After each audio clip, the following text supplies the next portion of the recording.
देखिए, मोतिहारी से एक बड़ी खबर मिल रही है। बताया जा रहा है कई ठिकानों पर केंद्रीय एजेंसियों की छापेमारी जारी और बताया जा रहा है कि बहुत जल्द बड़ा खुलासा हो सकता है। मनोज पाठक के यहां पर एनआईए ने छापा मारा, चकिया निवासी के यहां छापेमारी। और दरअसल ये जो मनोज पाठक हैं वो पेशे से प्राइवेट शिक्षक हैं जिनके यहां छापा पड़ा है। तो कई ठिकानों पर केंद्रीय एजेंसियों की छापेमारी जारी है और इसमें बहुत बड़ा खुलासा हो सकता है। ऐसी खबर मिल रही है कि बहुत जल्द जांच एजेंसियां जो हैं बड़ा खुलासा कर सकती है। मनोज पाठक जो कि प्राइवेट शिक्षक हैं, उनके यहां पर एनआईए ने छापा मारा है। चकिया निवासी के यहां पर छापेमारी की जा रही है। केंद्रीय एजेंसी एनआईए की छापेमारी हो रही है। देखिए, जो तस्वीर आपको दिखा रहे हैं, ये चकिया अनुमंडल के कोयला बिलवा गांव में एनआईए की छापेमारी हो रही है और मनोज पाठक जो है वो उनके घर में छापेमारी लगभग कई घंटों से एनआईए की छापेमारी की जा रही है। देखिए, जो जानकारी मिल रही है कि मनोज पाठक जैसे शिक्षक है और इसी स्थिति में एनआईए की टीम सुबह सुबह पहुंची है, दल बल के साथ पहुंची है। काफ़ी संख्या में पुलिसकर्मी की मौजूदगी है। एनआईए जो है लगातार ये जांच कर रही है कि आखिर जो मनोज पाठक है उनकी क्या गतिविधि है। खासतौर पर जब एनआईए जांच करती है तो पूरे मामले की जांच होती है और ऐसी स्थिति में पूरी कुंडली खंगाली जा रही है मनोज पाठक की कि आखिर इनकी क्या इनका बैकग्राउंड क्या रहा है।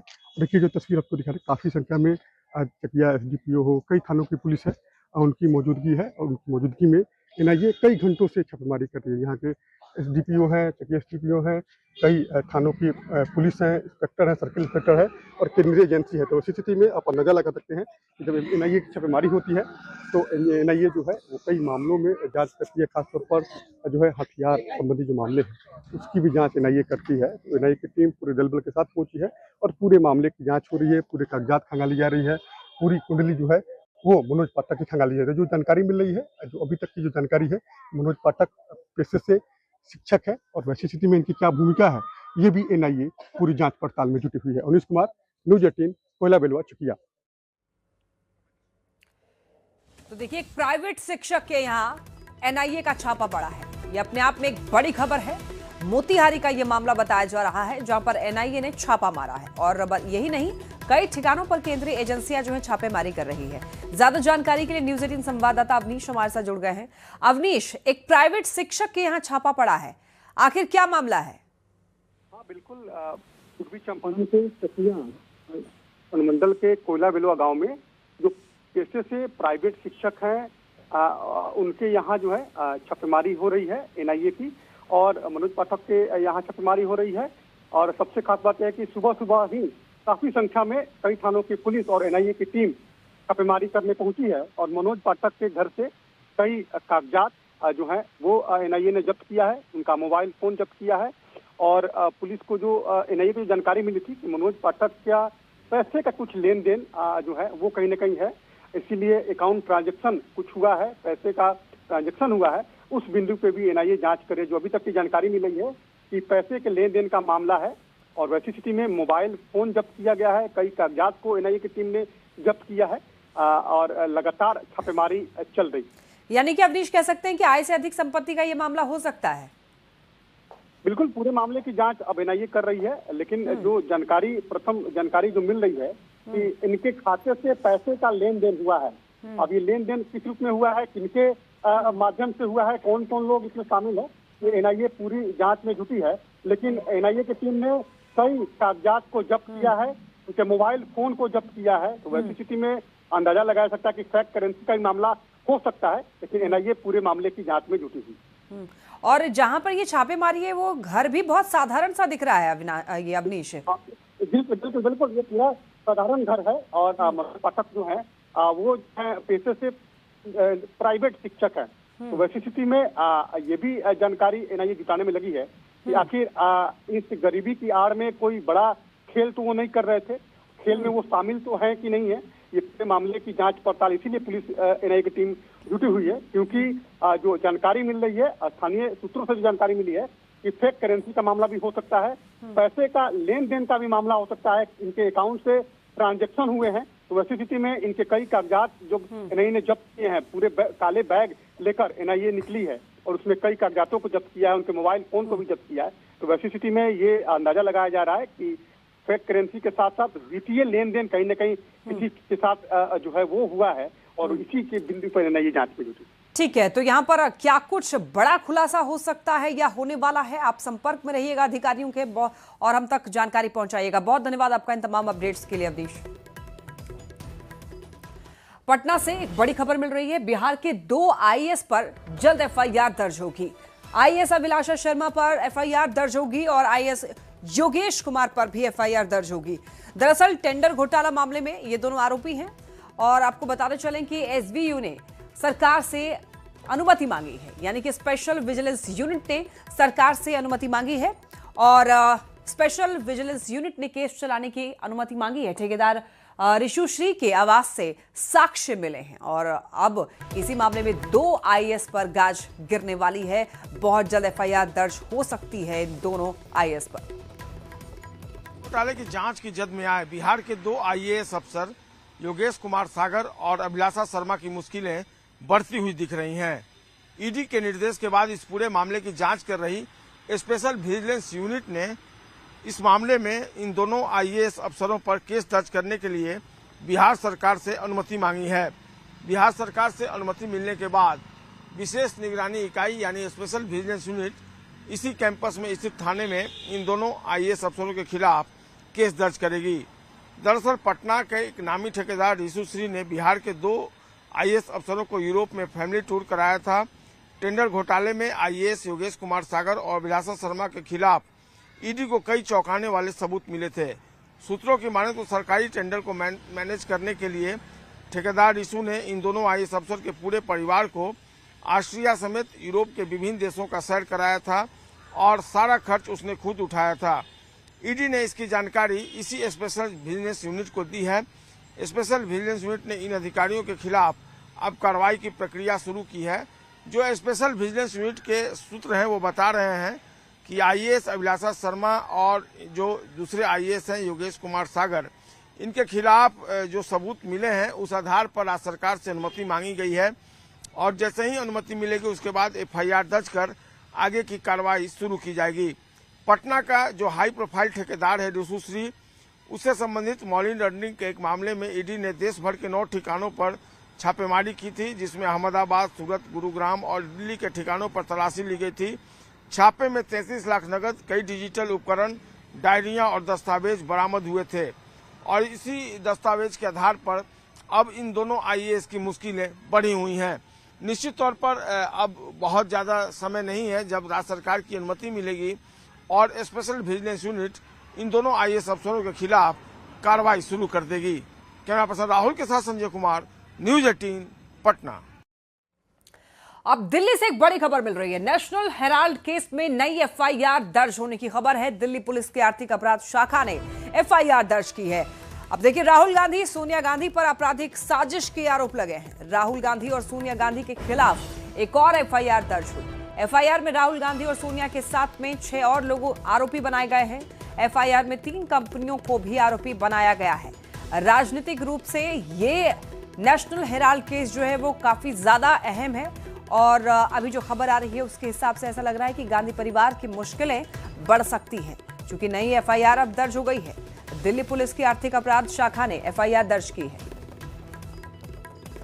इंडियन नेशनल कांग्रेस नहीं, आई नीड चोरी, आई नीड करप्शन बन चुका है। जी हाँ, कांग्रेस का प्रथम परिवार सबसे भ्रष्ट परिवार है और जिस प्रकार से वो करता है भ्रष्टाचार, उसको लगता है ये है उसका जन्मसिद्ध अधिकार और कोई कानूनी कार्रवाई होती है तो वो चिल्लाता है अत्याचार अत्याचार और खेलता है विक्टिमहुड कार्ड।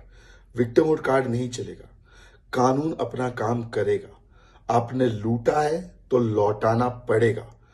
सवाल ये बनता है कि जो लोग आज विक्टिमहुड कार्ड खेल रहे हैं, वेंडेटा बोल रहे हैं किसी भी कानूनी कार्रवाई को, नेशनल हेराल्ड केस कोई बीजेपी की सरकार ने शुरू नहीं किया, ये 2012-13 में कोर्ट के आदेश पर शुरू हुआ।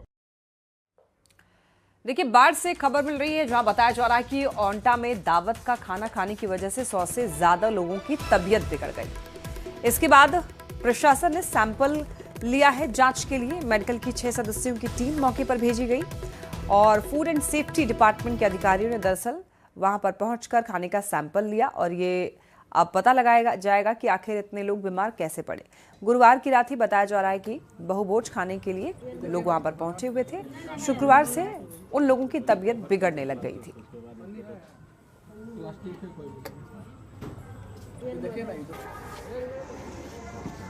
बताएं कि भाई इसका रीज़न क्या है। तो यहाँ पर जिस तरह से कहा जा रहा है कि हम दूध लाए हैं और यहीं मिठाई बनाए हैं, तो हम लोग मूल स्रोत कहाँ से ये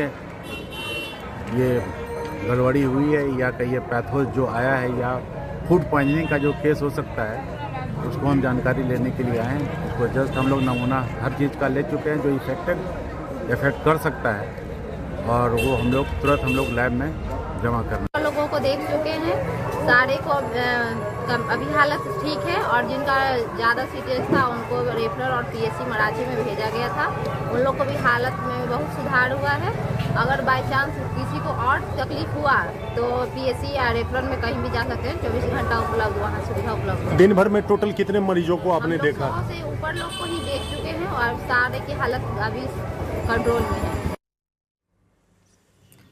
अनिरुद्ध हमारे साथ जुड़ गए हैं ज्यादा जानकारी के लिए। अनिरुद्ध, फिलहाल क्या अपडेट मिल रहा है? जिन लोगों की तबीयत बिगड़ी थी, क्या उनकी तबीयत में सुधार है?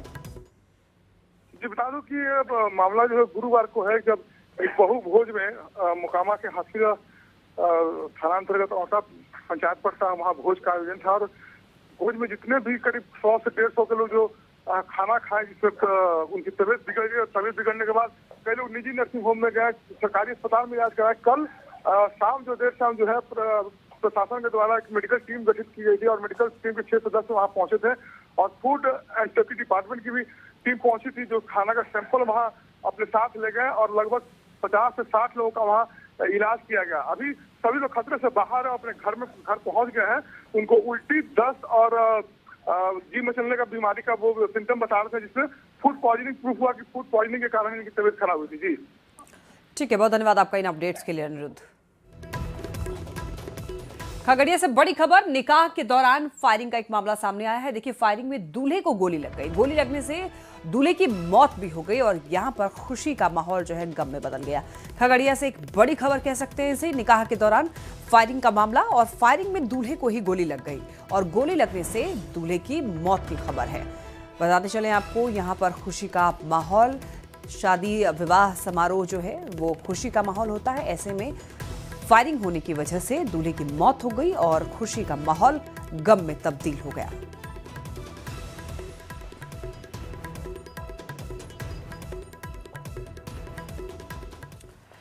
बक्सर से एक खबर मिल रही है साइबर फ्रॉड से जुड़ी हुई। देखिए, साइबर फ्रॉड नेटवर्क का खुलासा हुआ है। इस मामले में 18 लोगों को पुलिस ने हिरासत में लिया है। मौके से 64 मोबाइल फोन, 5 लैपटॉप और सैकड़ों एटीएम कार्ड बरामद हुए हैं। मॉडल थाना क्षेत्र में कार्रवाई की गई है। पूरे मामले की जांच को लेकर स्पेशल टीम का गठन भी किया गया है, और ये गिरोह जो है वो कई महीने से बताया जा रहा है कि मॉडल थाना क्षेत्र के रिहायशी इलाके में रह रहा था, जहां से बड़े पैमाने पर साइबर ठगी का नेटवर्क चला रहा था।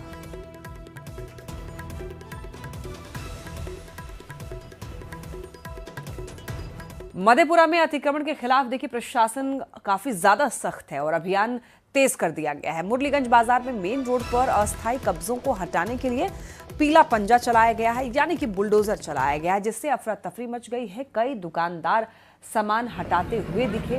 पूरे अभियान में भारी पुलिस बल और मजिस्ट्रेट तैनात थे। लंबे समय से सड़क किनारे लग रही दुकानों से दरअसल वहां पर जाम की जो समस्या है वो और ज्यादा बढ़ गई थी।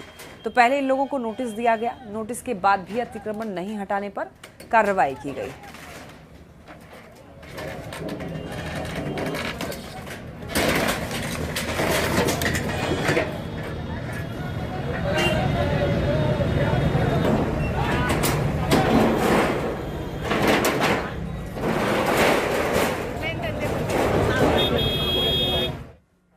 तो देखिए, बिहार में शहर शहर बुलडोजर का एक्शन जारी है।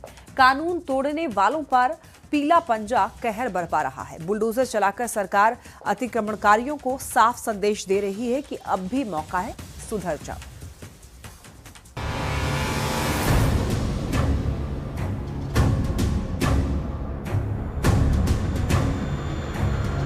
बिहार में नई सरकार आने के बाद बुलडोजर एक्शन जारी है।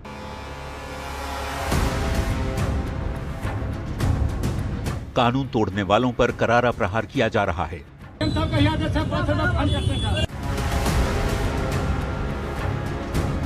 अतिक्रमण हटाने की बड़ी मुहिम चल रही है। राजधानी पटना की ये तस्वीरें देखिए। बोरिंग रोड में बुलडोजर कैसे सीना ताने खड़ा है। अतिक्रमण पर पीले पंजे के प्रहार के बाद अब हड़कंप मचा हुआ है। मुजफ्फरपुर शहर में बीते कई दिनों से बुलडोजर एक्शन जारी है।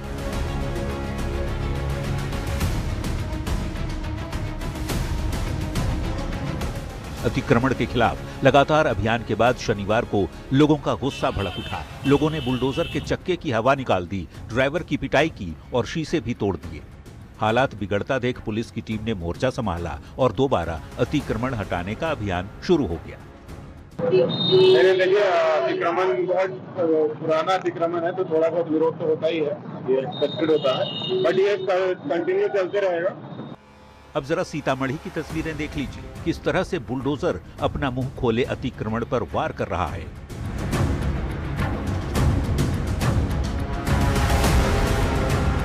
बुलडोजर एक्शन मोड में है और अतिक्रमणकारियों में हड़कंप मचा हुआ है। मकान, सड़क किनारे लगे दुकान को पलक झपकते ही बुलडोजर तबाह कर दे रहे हैं। बुलडोजर ने अवैध निर्माण को धराशायी कर दिया। बुलडोजर के प्रहार से अतिक्रमणकारियों के हौसले पस्त हो चुके हैं। आरा शहर में भी कुछ ऐसी ही तस्वीरें दिखी। शहर को जाम से निजात दिलाने के लिए बुलडोजर एक्शन मोड में आ चुका है। भारी संख्या में पुलिस जवान के साथ शहर के गोपाली चौक से लेकर रामगढ़िया तक अतिक्रमण हटाओ अभियान चलाया गया। वैशाली में भी इंक्रोचमेंट ड्राइव चलाई जा रही है। शहर के जौहरी बाजार, त्रिमूर्ति चौक से लेकर रामाशीष चौक तक अभियान चलाया गया। सड़क किनारे बने अवैध दुकानों को बुलडोजर ने अपना शिकार बनाया। बोधगया में भी अंतर्राष्ट्रीय त्रिपिटक पूजा से पहले अतिक्रमण पर बुलडोजर ने कहर बरपाया। यहाँ देश विदेश से करीब 20,000 से ज्यादा तीर्थयात्री बोधगया पहुँचने वाले हैं। ऐसे में भीड़ और यातायात व्यवस्था को ध्यान में रखते हुए अतिक्रमण हटाने का बड़ा अभियान चलाया जा रहा है। बिहार में शहर शहर बुलडोजर का एक्शन जारी है। अतिक्रमणकारियों और कानून तोड़ने वालों को सरकार बख्शने के मूड में नहीं है। हर शहर में बुलडोजर सीना ताने अतिक्रमणकारियों पर ताबड़तोड़ वार कर रहा है। Bureau report, news 18। आइए बात करते हैं राजधानी दिल्ली की। दिल्ली के संगम विहार इलाके के तिगड़ी एक्सटेंशन में एक मकान में आग लगने से बड़ा हादसा हुआ है। इस घटना में अब तक 4 लोगों की मौत की खबर है और वहीं 2 लोग बुरी तरीके से आग में झुलस गए हैं। आग मकान के पहले ग्राउंड फ्लोर पर मौजूद दुकान में लगी और धीरे धीरे आग का दायरा बढ़ता गया और ये तीसरी मंजिल तक पहुंच गई। आग की लपटें धीरे धीरे तीसरी मंजिल तक जैसे ही पहुंची, वहां पर मौजूद लोगों को जान बचा पाना भी मुश्किल होता गया और ऐसे में आग लगने के बाद वहां पर अफरा तफरी मच गई। लोग जान बचाने के लिए इधर उधर भागने लगे। इसके बाद काफी देर बाद फायर ब्रिगेड की 4 गाड़ियां मौके पर पहुंचती है और आग पर काबू पाया गया। लेकिन इस दरमियान 4 लोगों की मौत की खबर है। 2 लोग बुरी तरीके से इस आगजनी में झुलस गए हैं।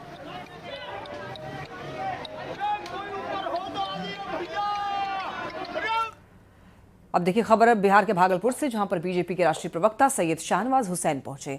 इस दौरान उन्होंने भागलपुर में जल्द ही विकास और फैक्ट्री लगाने का दावा किया है। उन्होंने कहा है कि कैबिनेट की पहली बैठक में बिहार में 25 चीनी मिल को मंजूरी मिली है। भागलपुर जिले का पीरपैंती गन्ना उत्पादन के लिए जाना जाता है और यहाँ पर बियाड़ा की जमीन भी है जिसमें चीनी फैक्ट्री लगाया जा सकता है। साथ ही उन्होंने भागलपुर को AI हब बनाने का भी दावा किया। और इस वक्त खबर आपको बताएं झारखंड की राजधानी रांची से।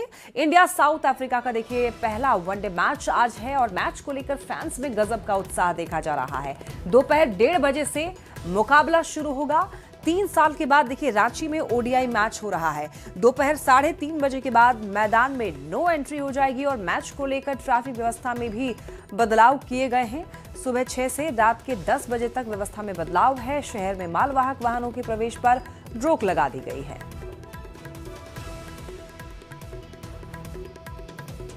और इसी के साथ इस बुलेटिन में फिलहाल इतना ही। खबरें लगातार जारी है। आप देखते रहिए न्यूज़ 18 बिहार झारखंड।